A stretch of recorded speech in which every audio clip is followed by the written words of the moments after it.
લોકસભાની ચૂંટણીનો માહોલ છે અને સૌથી મહત્વપૂર્ણ કામ જનતાએ કરવાનું છે અને એ કામ એ છે કે મતાધિકારનો ઉપયોગ કરવાનો છે।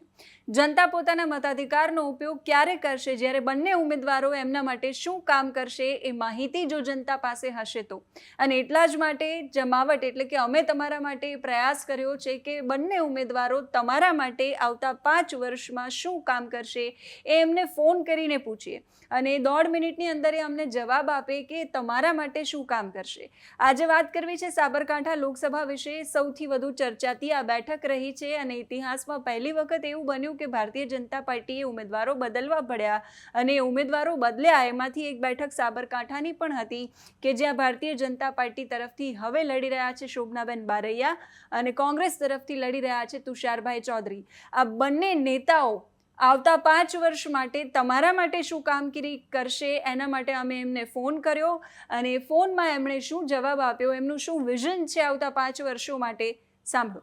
જો સાબરકાંઠાની અંદર ભારતીય જનતા પાર્ટીએ તમારા પર પસંદગીનો કળશ ઢોળ્યો છે અને આપને જનતાની સેવા માટે પસંદ કર્યા છે। તમે જો જીતીને આવો છો તો 2029ની અંદર અમે તમારે ત્યાં શું જોવા આવીએ? તમારું વિઝન શું છે? 5 વર્ષની અંદર તમે કયા કયા કામ કરશો? 5 વર્ષમાં લોકહિતના, જનહિતના, જનતાની સુખાકારીના જે કાર્ય હશે અને જનતા જે એમની સમસ્યાઓના પ્રશ્નો મારી સામે મૂકશે એ તમામ કાર્યો હું કરીશ। સાબરકાંઠાની જનતાના પ્રશ્નો કયા છે જેના મુદ્દે તમે કામ કરવા માંગો છો? અત્યારે હાલ તો જુઓ, સાબરકાંઠાની જનતાને પાણી મળી રહ્યું છે। હિંમતનગરમાં કે સાબરકાંઠામાં સારા રોડ રસ્તા છે। અત્યારે તળાવ ભરવાની ગામડાઓમાં પ્રક્રિયા શરૂ થઈ રહી છે અને આ બધા એ એમની પાયાની જરૂરિયાતના કાર્યો છે અને એ થઈ રહ્યા છે। અને જે કઈ કામ બાકી છે, પ્રગતિના પંથે છે, એ જનતા જે કઈ કહેશે હું કામ કરવાની એમને ખાતરી આપીશ અને કામ કરીશ। આભાર શોભનાબેન જમાવટ સાથે જોડાવા માટે। હા બોલો। હા, તુષારભાઈ આપણી સાથે જોડાયા છે। લોકસભા ચૂંટણીનો માહોલ છે। તુષારભાઈ, સાબરકાંઠા માટે આવતા 5 વર્ષોમાં અમે તમારે ત્યાં શું જોવા આવીએ? જો તમે જીતીને આવો છો તો સાબરકાંઠાની જનતા માટે તમે આવતા 5 વર્ષોમાં શું કરશો? યુપીએ સરકાર વખતે દેશની દરેક શક્તિપીઠને રેલવે ટ્રેનથી જોડાવાનો પ્રોજેક્ટ મંજૂર થઈ ગયો હતો।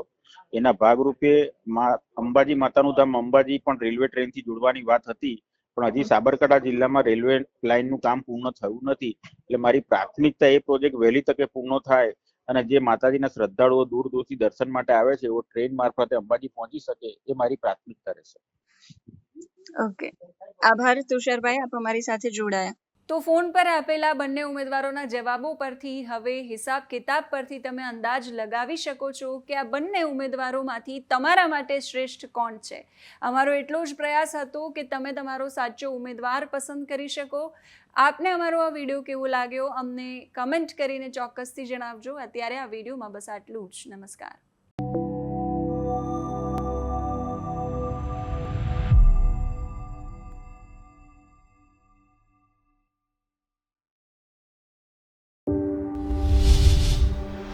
પ્રોગ્રેસ કેવી રીતે માપી શકાય? આજને કાલ સાથે કમ્પેર કરીને, છે કે નહીં? કાલે હું આટલું કમાતો હતો, આજે આટલું। કાલે મેં ભાડાના મકાનમાં રહેતા હતા, આજે મારી પાસે પોતાનું ઘર છે। કાલે હું બાઇક પર ફરતો હતો અને આજે મારી પાસે કાર છે। એવી જ રીતે દેશની પ્રોગ્રેસ જોઈએ તો કાશ્મીરની કાલ એટલે એક દેશ દો વિધાન, દો પ્રધાન અને દો નિશાન। અને આજ એટલે એક ભારત શ્રેષ્ઠ ભારત, સરદાર સાહેબનું સપનું થયું સાકાર। 3 પાડોશી દેશોમાંથી ધાર્મિક ભેદભાવનો સામનો કરીને ભારત આવેલા શરણાર્થીઓ માટે કાલ એટલે નાગરિકતાથી વંચિત રહેવાની હાડમારી અને આજ એટલે ભારતીય તરીકેની ઓળખ અને નાગરિકોને મળતા તમામ અધિકારો। આપણી મુસ્લિમ બહેનો માટે કાલ એટલે ટ્રિપલ તલાકનો ભય અને આજ એટલે ન્યાય અને હકોની સુરક્ષા। ગઈકાલ એટલે આપણા દેશમાં ચારેકોર અંગ્રેજોએ છોડેલી છાપ અને આજ એટલે વિભિન્ન માર્ગો, સ્મારકો અને શહેરોના નામ સાથે જોડાયેલી દેશના સુવર્ણ ઇતિહાસની સ્મરણાંજલિઓ। અને રહી વાત આવતીકાલની, એ તો જગ જાહેર છે। આવતીકાલ એટલે વિકસિત ભારત 2047ની સોનેરી સવાર। એટલે જ તો ફરી એકવાર મોદી સરકાર।